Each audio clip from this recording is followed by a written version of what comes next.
Boa tarde. Sejam todos bem-vindos à Casa de Abel Sebastião de Almeida. Segunda-feira, dia de estudarmos o Evangelho segundo o Espiritismo.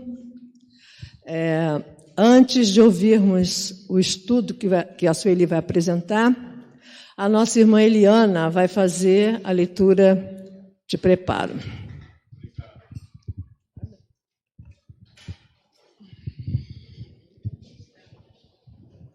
Boa tarde.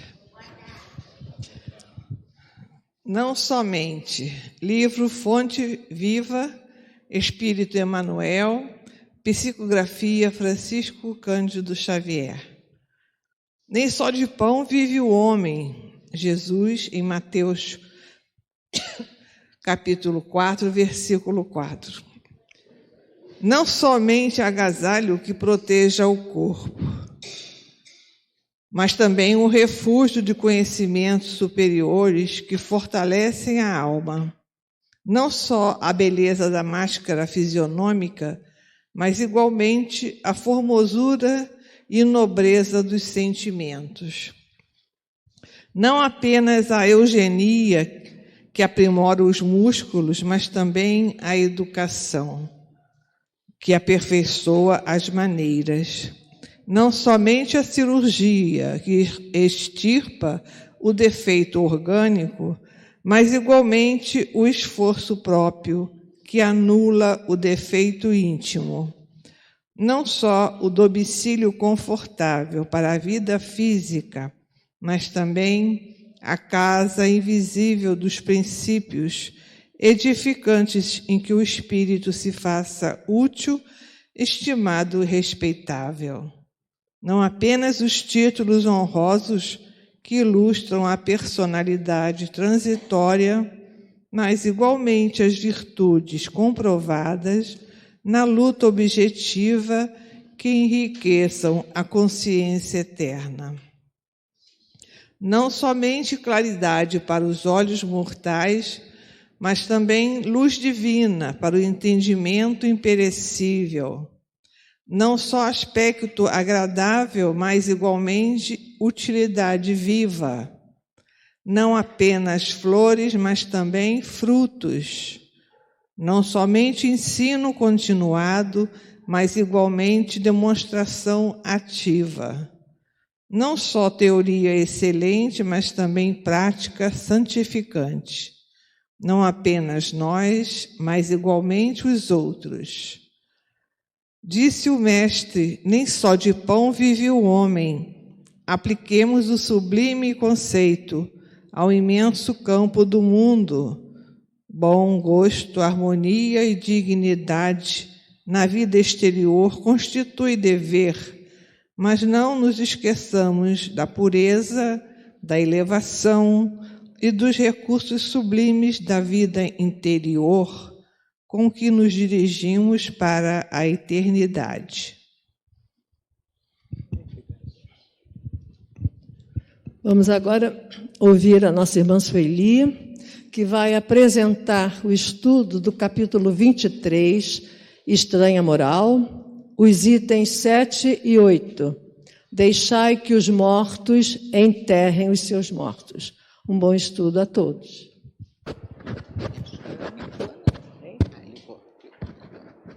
Acendeu a luzinha aqui? Hein? Acendeu a luzinha aqui? Acendeu.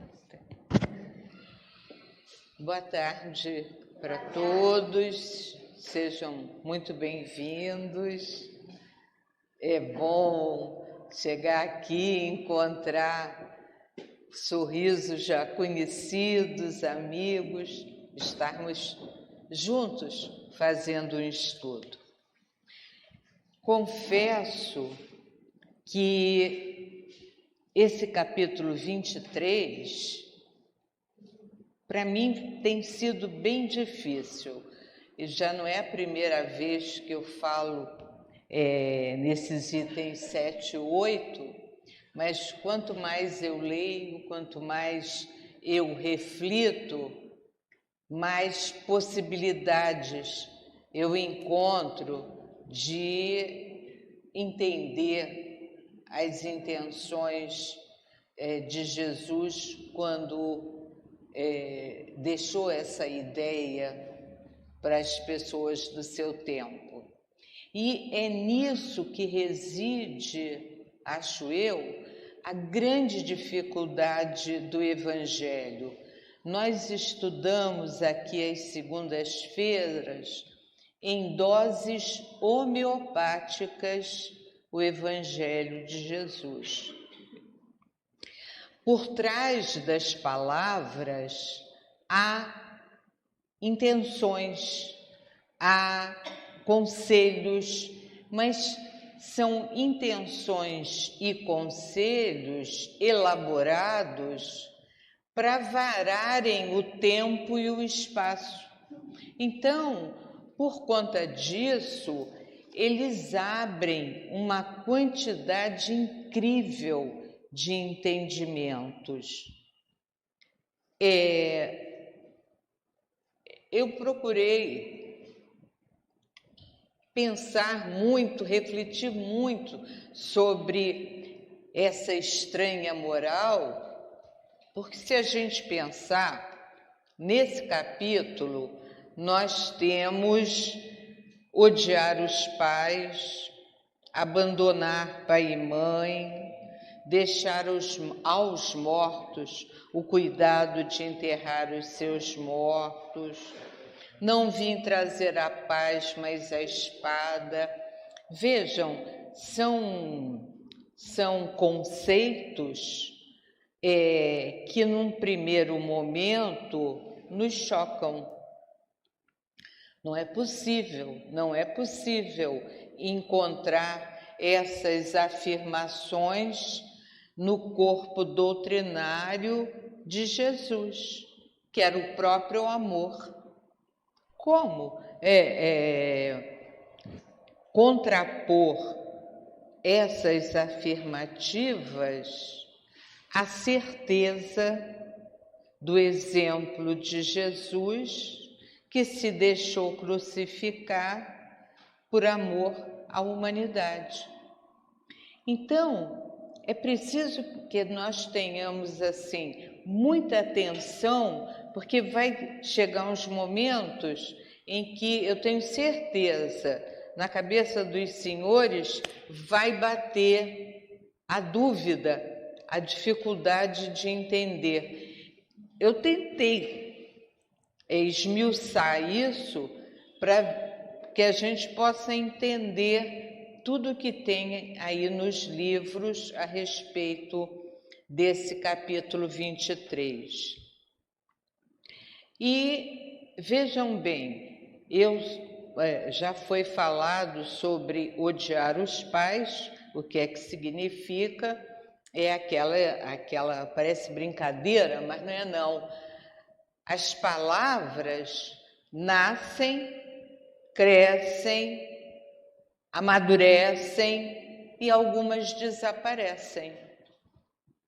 Então, cada vez e nós estamos vivendo esse momento, com esse avanço absurdo da tecnologia, que a gente fica sempre muito atrás, a gente não consegue caminhar junto com o avanço tecnológico. Olha quantas palavras foram criadas. Quantas palavras foram criadas a partir do conhecimento, por exemplo, do computador. Hoje em dia, a gente fala, usa palavras que nem existem no nosso dicionário, na nossa língua portuguesa. Nós as tomamos de empréstimo do inglês, que vem caminhando para e passo com o avanço da tecnologia. Então, a palavra odiar, por exemplo, que é o primeiro conceito que chama a atenção da gente, há 21 séculos atrás, ela traduzia a ideia de amar menos. Ou seja, se você amar mais aos seus pais, à sua família, do que a mim, Jesus, não vai dar certo. Por quê? Porque Jesus traz uma doutrina nova, traz uma maneira de ver a vida que aqueles homens de 21 séculos atrás não conheciam. Se a gente pensar, olha só, nós ficamos hoje em dia chocados quando a televisão mostra para nós aqueles bombardeiros que estão acontecendo lá no Oriente Médio. Nós ficamos horrorizados quando ouvimos que foi bombardeada lá uma cidade e morreram só mulheres e crianças, porque é o que havia. Então pensem, recuem, tentem recuar no tempo 21 séculos para ter uma pálida ideia do que era a humanidade naquele tempo. Os povos viviam guerreando. Os povos da época viviam tentando fazer isso que hoje nos choca, tomando o território do vizinho. Nós ficamos chocados com isso, mas ainda hoje as guerras que estão aparecendo aí é por um tiquinho de terra, muito pouquinho, não é nada. Nós então que vivemos no Brasil, nesse país continental, aquele tiquinho de terra não significa nada para nós e eles estão se matando. Ora, isso era comum nos tempos de Jesus, lá naquele século antes de Jesus, era comum. Então vejam só, quando hoje em dia nós falamos em fraternidade, em igualdade, brincadeira. Só havia vencidos e vencedores, só. E olhe lá. E os vencidos passavam a ser escravos. E aí você ainda vê escravos e senhores, ricos e pobres. Olha que loucura! O homem podia ser rei da cidade dele. Se ele perdesse a batalha, ele ia ser escravo do grupo vencedor. Todos os bens que ele tivesse, por mais ricos que fossem, eram todos confiscados pelos vencedores. Então, você passar a ideia de que todos são iguais, gente, isso é muito moderno. Essa ideia de que nós temos que uns acudir aos outros, essa ideia de fraternidade, é moderníssima. Vocês imaginam que a Europa é toda cheia de palácios, de fortalezas? Por que tinha isso? Defesa, só isso. De um lado se defendiam, do outro atacavam. Eu fui semana passada visitar o Forte de Copacabana e olhando aquilo tudo, o forte para as nossas ideias de hoje, aquilo é uma piada. Para nós, eu quando cheguei lá, me disseram, Celi, olha aí, ó, é o forte com aquelas viseirazinhas para entrar o cano dos canhões, né, aquele negócio. Eu falei, como é que é? É isso aí mesmo? Eu vi ao vivo e a cores, né, a entrada da Bahia, um forte aqui, outro lá. Mas, gente, aquilo é uma piada. Nos dias de hoje, qualquer malandro bota aquilo abaixo. Mas vejam, para a gente poder entender o valor daquilo, nós temos que recuar até os anos de 1500. Ou seja, temos que recuar 2100 e tantos anos, né? Olha só que loucura. Imagina 21 séculos. Então, esses conceitos, para nós, são chocantes, mas isso era normal. Então, quando Jesus diz, não vim trazer a paz, mas a espada, claro que ele não podia trazer a paz, seria dizer amém, amém, é isso mesmo, você está matando o seu vizinho para pegar o quintal dele, tá certo, muito bem, você está querendo matar o vizinho para ficar dono dos bens dele, tá certo. Então, é isso que Jesus vai fazer, ele vai tentar trazer para aqueles homens rudes, de pouquíssimos conhecimentos, toda uma doutrina que se chocava com o jeito de viver daquelas pessoas. Por isso, para nós, ainda hoje, é difícil explicar as palavras de Jesus, porque, caramba, nós já andamos muitos anos, então as palavras foram perdendo o sentido, foram mudando de sentido. Há palavras que não existem mais. Então, começa o item 7, que é o que eu tenho que estudar. E a outro disse Jesus, segue-me. E ele disse, Senhor, permite-me que eu vá primeiro enterrar a meu pai. E Jesus lhe responde, deixa que os mortos enterrem seus mortos, e tu vai e anuncia o poder de Deus. Caramba, não combina, né? A figura de Jesus com essa recomendação.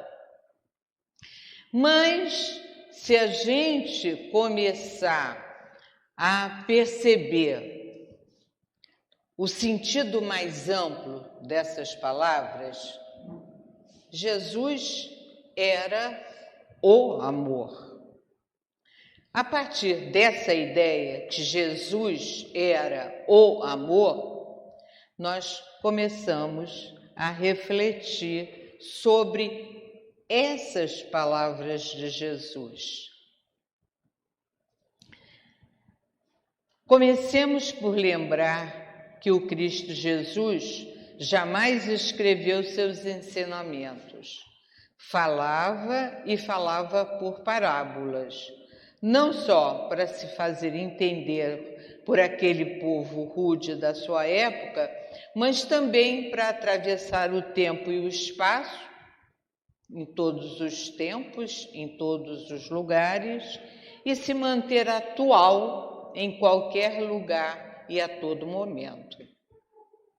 Foram os homens de seu tempo, com a língua de que se utilizavam, produto da cultura de que faziam parte, que anotaram as palavras e os ensinos de Jesus para que não fossem esquecidos e pudessem ser transmitidos para os outros grupamentos humanos.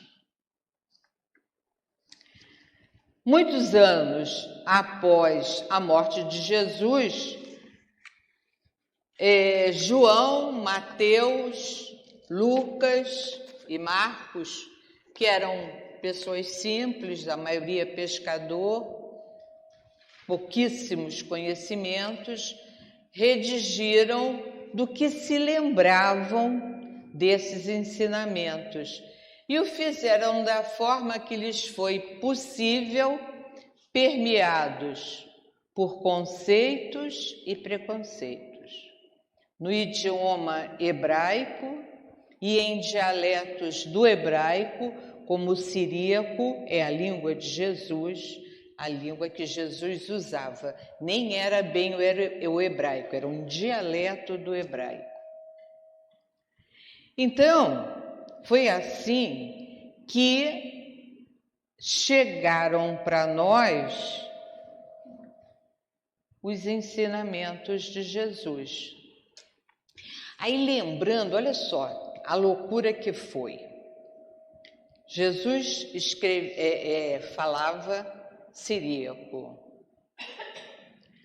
O siríaco era um dialeto do hebreu. Da língua hebraica, esses conhecimentos passaram para o grego. Do grego para o latim. Do latim passaram para as línguas modernas. E o latim tem uma porção de etapa, né? Tem o latim vulgar, que era o latim falado pelos soldados que invadiam as terras, né? Havia o latim eclesiástico, que era o latim usado pelos padres. Então, do latim foram criadas, né, as línguas neolatinas, né, o espanhol, o francês, o português e outras línguas menores, o romeno. E palavras como, por exemplo, odiar, foram mudando de sentido.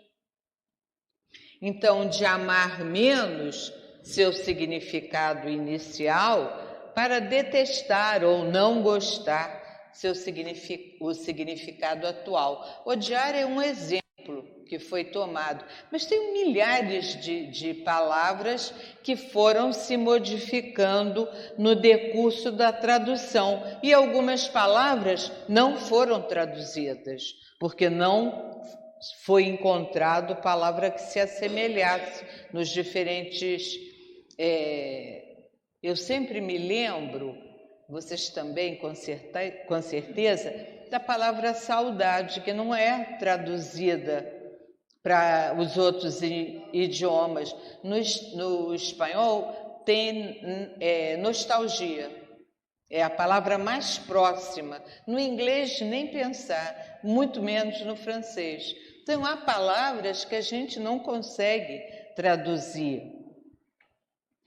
Então, Jesus, ao dizer, se alguém vem a mim e não odeia seu pai e mãe, e mulher e filhos, e irmãos e irmãs, e ainda a sua mesma vida, não pode ser meu discípulo. O que ele quis dizer?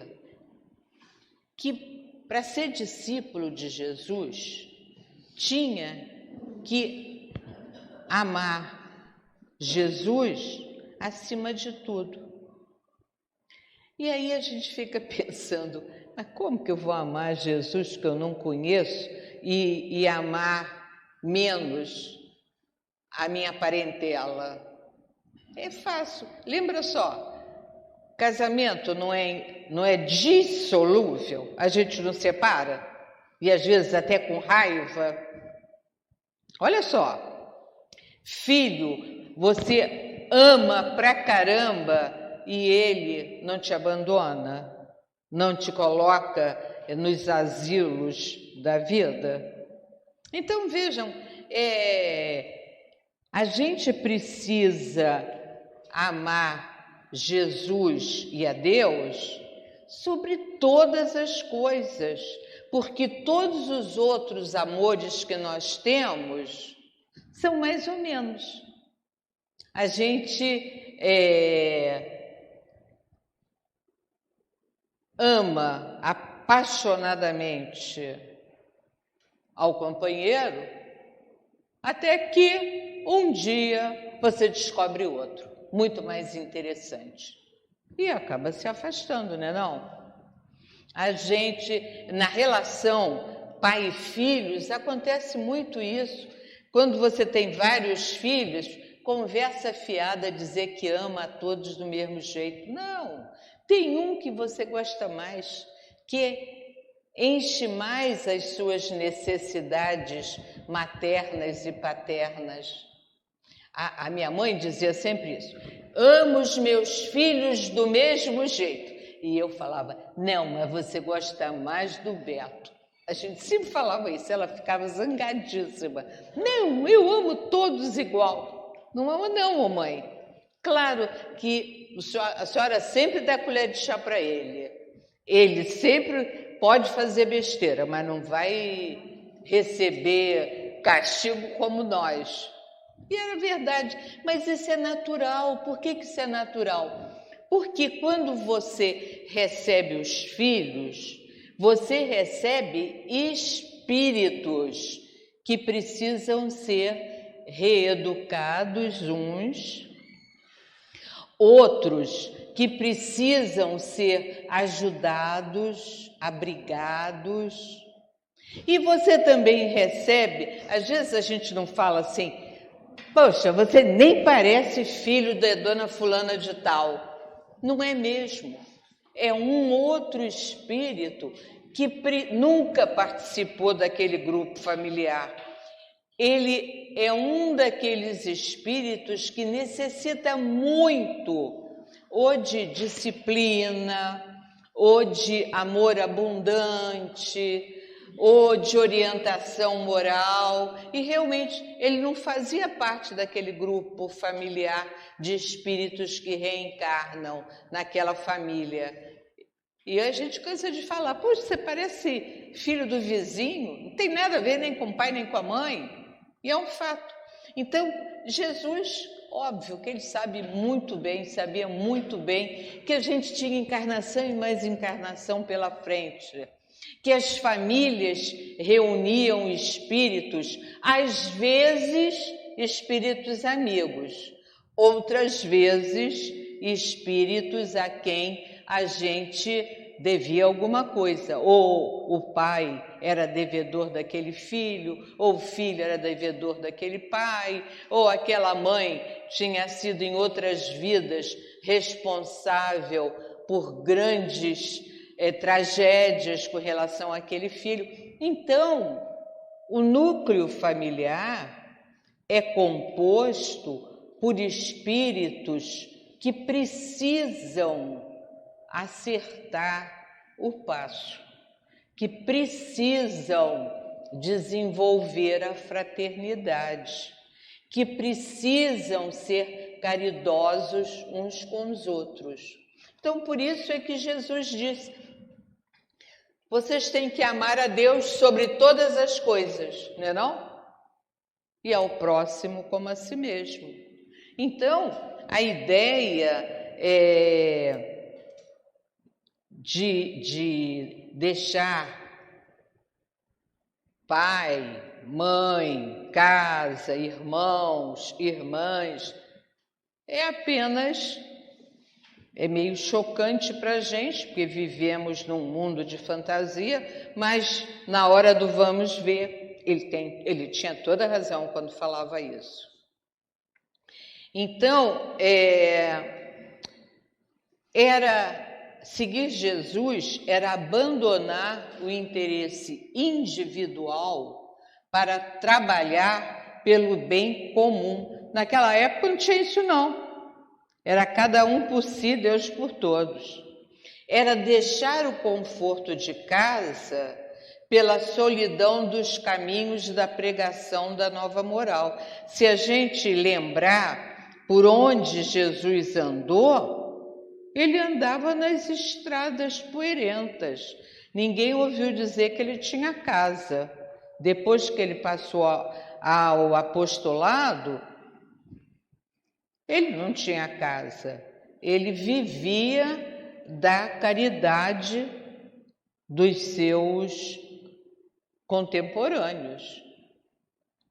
Jesus não oferecia àqueles homens bondosos, mas rudes, um jardim florido, nada disso. Oferecia uma estrada poeirenta e pedregosa, como são os sentimentos humanos.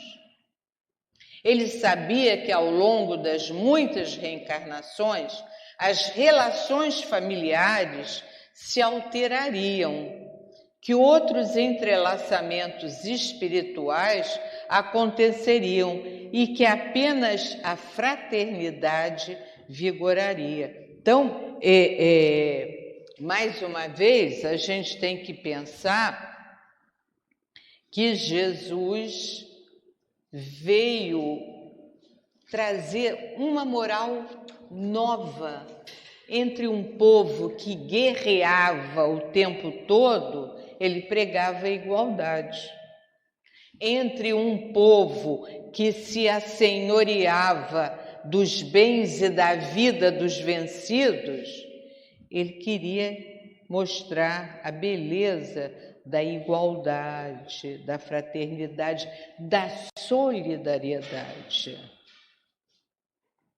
Então, abandonar interesse individual para trabalhar pelo bem comum, gente, isso não existia. Não havia essa ideia de fraternidade. E o mais importante é que Jesus sabia que a verdadeira vida era a vida espiritual, que a vida do homem encarnado era apenas um momento na eternidade. Imagina ele ensinar aquelas pessoas tão grosseiras, com um conhecimento tão pequeno, só de sobrevida, mais nada do que isso, que havia eternidade, que espírito é imortal. Quem morre é o corpo, porque fica estragado, porque fica enfraquecido, que de repente não serve mais para nada, igual uma roupa rasgada. Que o que é eterno é o espírito. Quem não morre é o espírito. Então, aquelas relações familiares, pai, mãe, filho, neto, elas se perdem na noite dos tempos. O que acontece é que quando você se reúne em família, você consegue desenvolver amor entre aquele grupo que depende uns dos outros para viver e conviver. O chefe da família é o provedor daquelas crianças, é aquele que bota comida na mesa. Então, nessa relação de convivência é que os laços vão se tornando cada vez mais fortes. E é a partir daí que a gente consegue entender o que é fraternidade. Devagarzinho, no decurso do tempo, é que a gente vai aprendendo. Cada vez que o pai chega com a comida e põe na mesa e reparte por todos os filhos, ele aprende o que é ser fraterno. Ele aprende a amar aquele homem que supre a sua fome, supre a sua sede, supre a sua segurança. É nesses entrelaçamentos que a gente, cada vez, quanto mais a gente reencarna, maior é o número de amigos que a gente deve fazer. Bem verdade que tem uns que fazem inimigos, também é verdade, mas o objetivo da reencarnação é nós aumentarmos as nossas relações fraternas. E se a gente for, em cada encarnação, com um grupo diferente de espíritos, cada vez a gente tem mais amigo. É isso, o objetivo é esse. Esse é o cerne da questão.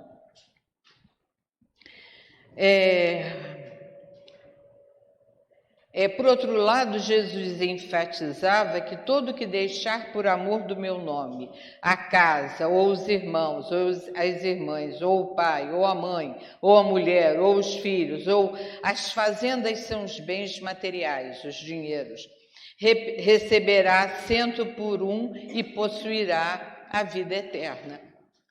Essa vida eterna aí, sabe o que é?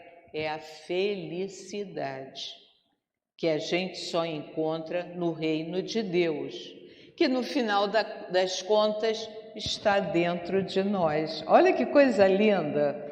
A gente só consegue encontrar a felicidade quando a gente constrói a felicidade dentro do nosso espírito, porque você aprende a amar tantos de formas tão diferentes que você consegue ficar feliz e se alimentar do amor que você doa.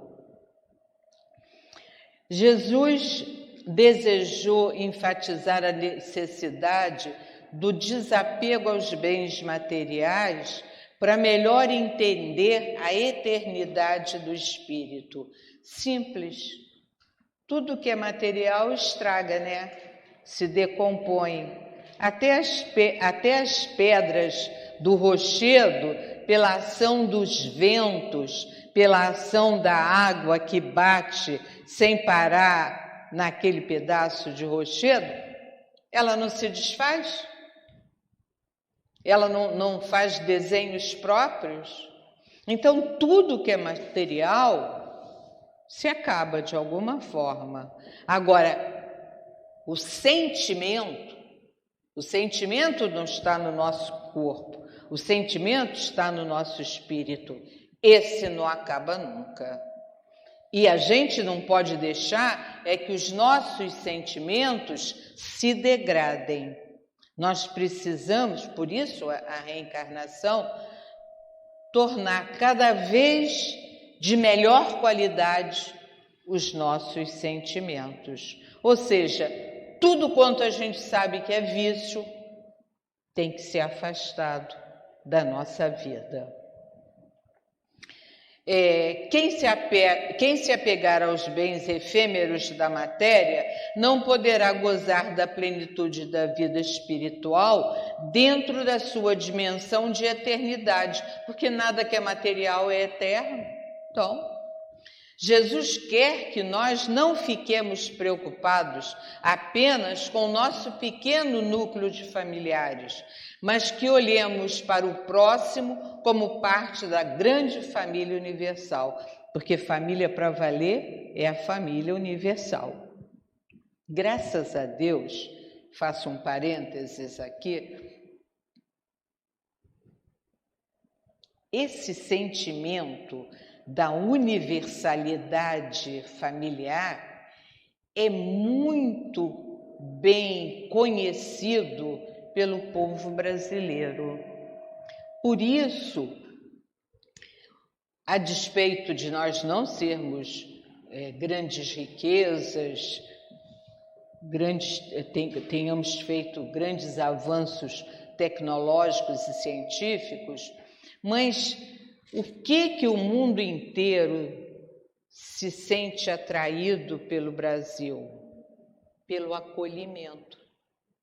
Esse acolhimento que só o povo do Brasil tem de uma forma assim tão significativa é que faz com que nós recebamos com tanto carinho aqueles que são obrigados a abandonar suas casas, seus países e vêm se abrigar aqui entre nós. Não é porque o Brasil seja rico, é porque ele é acolhedor.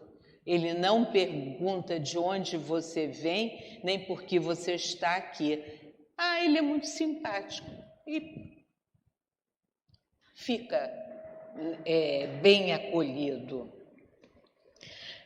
E agora a gente vai chegar na palestra para valer. Quando Jesus diz, deixai que os mortos enterrem os seus mortos, esbarramos na questão do ponto de vista. O material e humano, o ponto de vista material e humano, e o ponto de vista de Jesus no que se refere à morte. E o que é esse ponto de vista? Tem a ver com os conhecimentos e com a capacidade de entender de cada um. Jesus não recomendou que deixasse aos cadáveres o cuidado de enterrar os cadáveres, e sim que conferisse aos mortos o cuidado de enterrar os seus mortos, porque ele faz uma diferença entre cadáver e mortos. Cadáver é carne sem vida, aquela que a gente enterra no cemitério.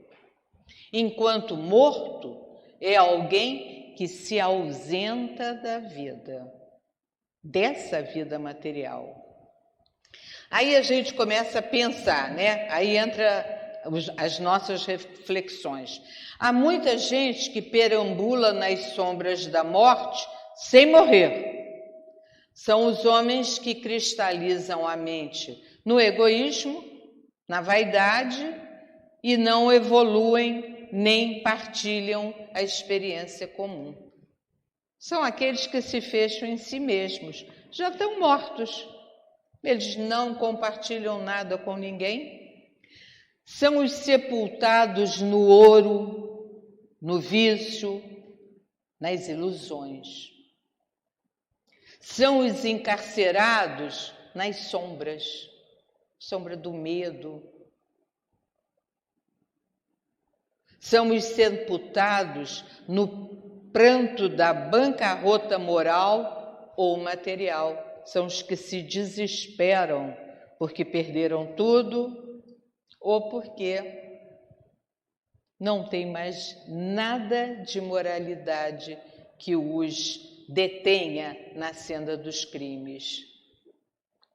São os atormentados pelas mentiras com que se envolvem a si mesmos.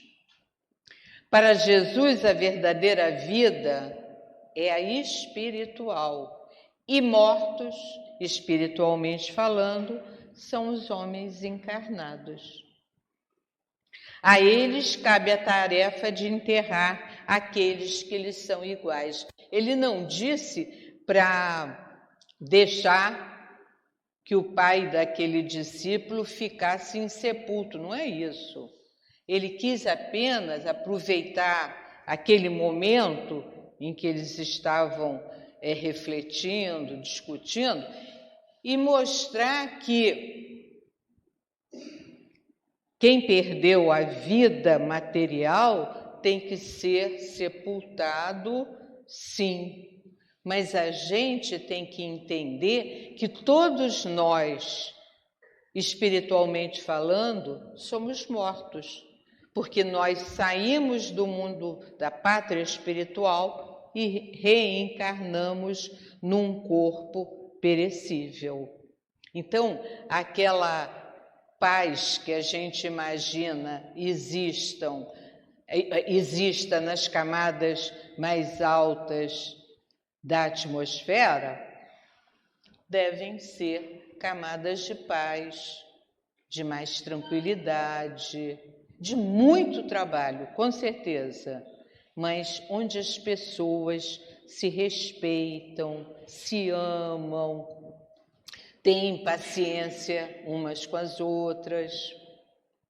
Jesus não recomendou que deixássemos aos cadáveres o cuidado de enterrar os cadáveres, e sim que conferisse aos mortos o cuidado de enterrar os seus mortos. O cadáver não é nada, já não tem ação, mas os mortos têm, são aqueles espíritos que estão encarnados. Não podemos deixar de lembrar que para o materialismo a morte significa o fim, o nada. Para nós é apenas mudança de estado, só isso.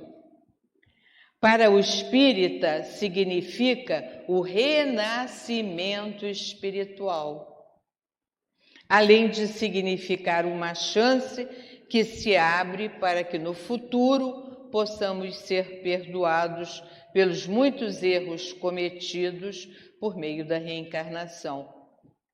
Então, para nós, a morte é chance de recomeço. É isso.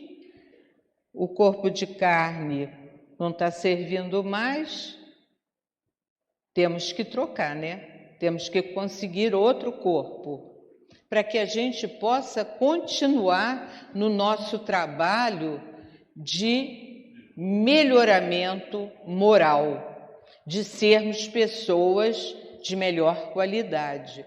E aí, a gente tem que entender outra nuance que eu também não custei muito a entender.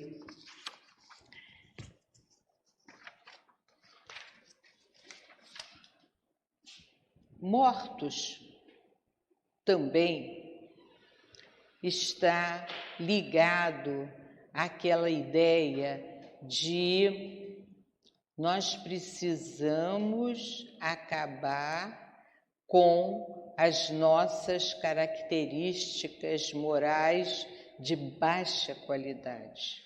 Nós precisamos enterrar o nosso egoísmo, os nossos vícios. Nós precisamos enterrar a nossa falta de fraternidade. Nós precisamos ser pessoas com o menor número possível de vícios. Tudo que é vicioso, precisamos enterrar. Assim, precisamos aprender a participar da luta coletiva, a sair de nós mesmos, olha o egoísmo, e participar da dor do vizinho, olha a solidariedade, da necessidade do próximo, olha a solidariedade, da angústia de nosso irmão e ajudar quantas pessoas possamos, olha a caridade. Cedamos algo de nós mesmos em favor dos outros, pelo muito que os outros fazem por nós. Olha, 2 princípios claros aí. Ceder algo de nós é ser caridoso. O que os outros fazem por nós é a fraternidade. Quando a gente consegue chegar a essas palavrinhas mágicas, nós estamos conseguindo entender o capítulo 23. Se encontrarmos algum cadáver, devemos-lhes dar a bênção da sepultura, na relação das nossas obras de caridade. Mas tratando-se da jornada espiritual, da pátria espiritual, deixemos sempre que os mortos, o cuidado de enterrar os seus mortos, nos desapegando de tudo o que lhe pertencia e permitindo que também ele consiga sepultar os vícios que lamentavelmente nós acumulamos século após século. Muito obrigada. Espero que nós tenhamos entendido um pouco desse pedacinho do Evangelho. Tenho certeza que muito mais pesquisas nós precisamos fazer para que fique mais e mais claro na nossa cabeça que é nosso dever desenvolver a caridade, a fraternidade, o amor ao próximo, o desejo de crescer para encontrar a felicidade, que afinal de contas fica no reino de Deus, E o reino de Deus é dentro de nós mesmos. É essa paz que todos nós almejamos. Que assim seja.